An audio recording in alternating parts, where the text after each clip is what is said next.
Hi everyone, welcome to another lecture of JavaScript. Let's continue, and now that you know how to use operators, I'm going to teach you how to use all of that you've learned in the last videos with conditional statements. Okay, you'll be able now to apply all the knowledge that you acquired in this lesson with conditional statements. Now, what is a conditional statement? A conditional statement starts with a if. So let's type if, and then parenthesis, and then curly brackets. Okay, now between the curly brackets, either here or you can push, usually we push the last curly bracket down here, and we indent with the tab key in your keyboard and start typing something here. Okay, your script that will run. So as a script, you can run, let's type, for example, document write, and inside the parentheses, it works. And here, inside the parentheses is where we're gonna put the statement.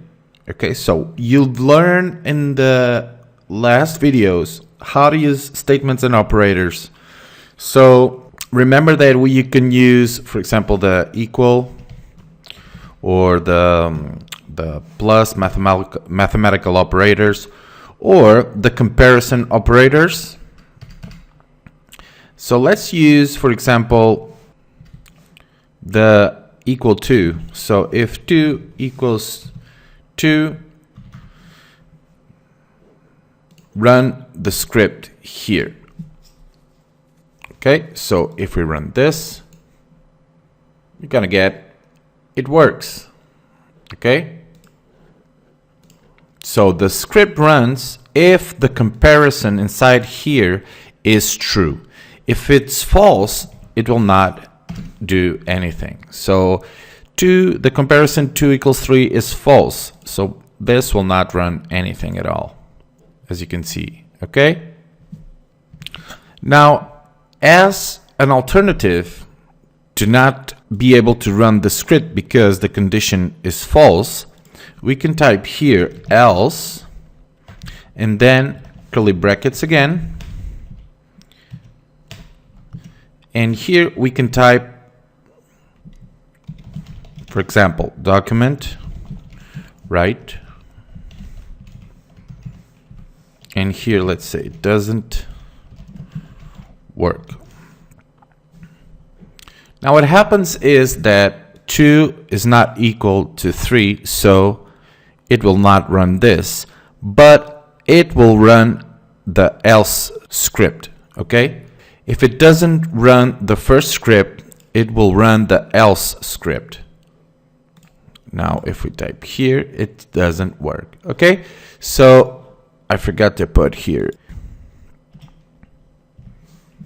Okay, guys. Now, let's use, for example, here a variable. Let's call this car equals to Ferrari.